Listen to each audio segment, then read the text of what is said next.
oh, I've done a terrible thing.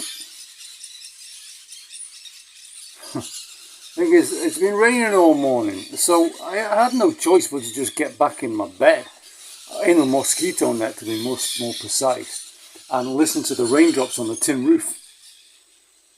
And I was getting in a pretty bad mood, I have to say. When the rain started to ease off and I could squeeze myself out of the mosquito net, then the cat starts at me. And he's always whinging for food. And I get a tin of tuna, I open it up, I put it out, takes a couple of nibbles out of it, and then walks off, leaving it for the ants or the neighbour's dogs. Yeah, so he picked a bad time to do it this morning. And it's not funny. I grabbed hold of him and just tossed him as hard as I could in some random direction.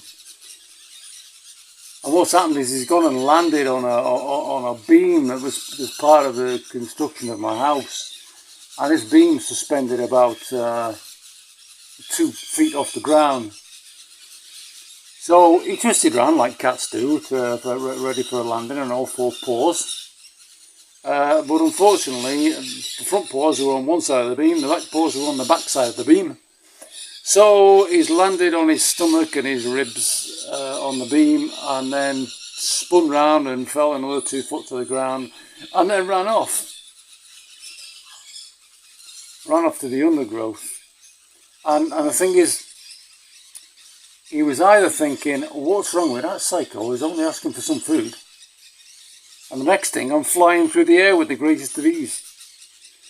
Or he's going to find himself a quiet spot to die from his internal injuries.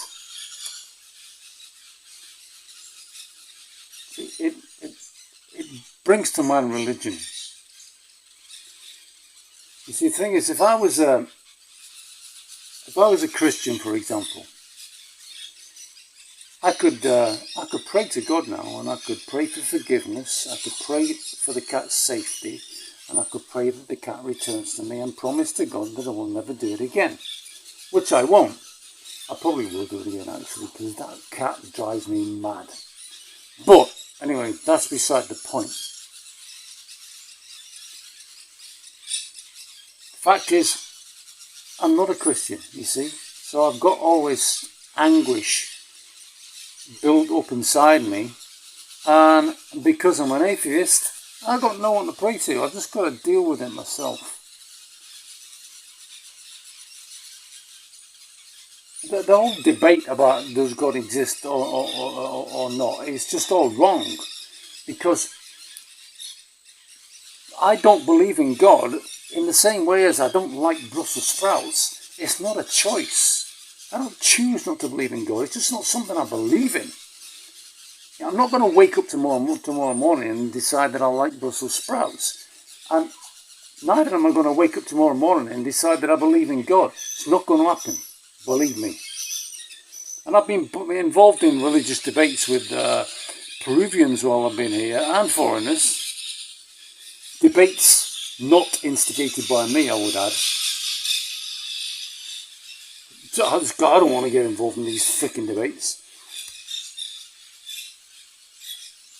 But either way, that's what gets me about these people. How do they think that their blah blah blah about their beliefs and their God is going to change my beliefs? It's not going to happen. Why do they do it? The kind of sheer arrogance of it. I mean, do you have any idea how many denominations of Christianity there are? Then there's Judaism. You've got your secular Jews, which don't really bother with the synagogue. Then you've got your regular Jews, and you've got Orthodox Jews. Then you've got your Muslims, split into 2 main factions. You've got the Shiites and the the Shiites and the Sunnis, yeah. And then in India, you've got the Sikhs and the Hindus. Did you know that Sikhism and Hinduism are actually the same religion? But they've just decided to interpret their religious text differently. So now they're at each other's throats. But it's the same religion. And you've got Buddhism and however many smaller religions held by tribes, native tribes, spread around the world. I mean, take Catholicism, for example. There are said to be 1 billion Catholics in the world. And you see them in Vatican Square when the Pope comes out on the balcony. They're holding their arms up to him and they've got tears of joy running down their cheeks. 1 billion people. That must be the right religion, right? Well, no, actually, because there are 8 billion people in the world. So there are 7 billion non-Catholics. The Catholics are in the minority. So people arguing with you about why you should believe in God and what religion you should have, it's just so stupid and arrogant. And of course I'm bitching all about this because I haven't got a religion and I've got to suffer this hell by myself. Do you know, to be honest, if I haven't offended anyone yet, hold on to your socks. See, I think people who have a religion are weak because whenever they have a problem, an emotional problem, they can turn to their imaginary friend. I can't. See, atheists have to deal with it. But anyway, let's see if the cat comes back. And if he does, let's see if he hates me.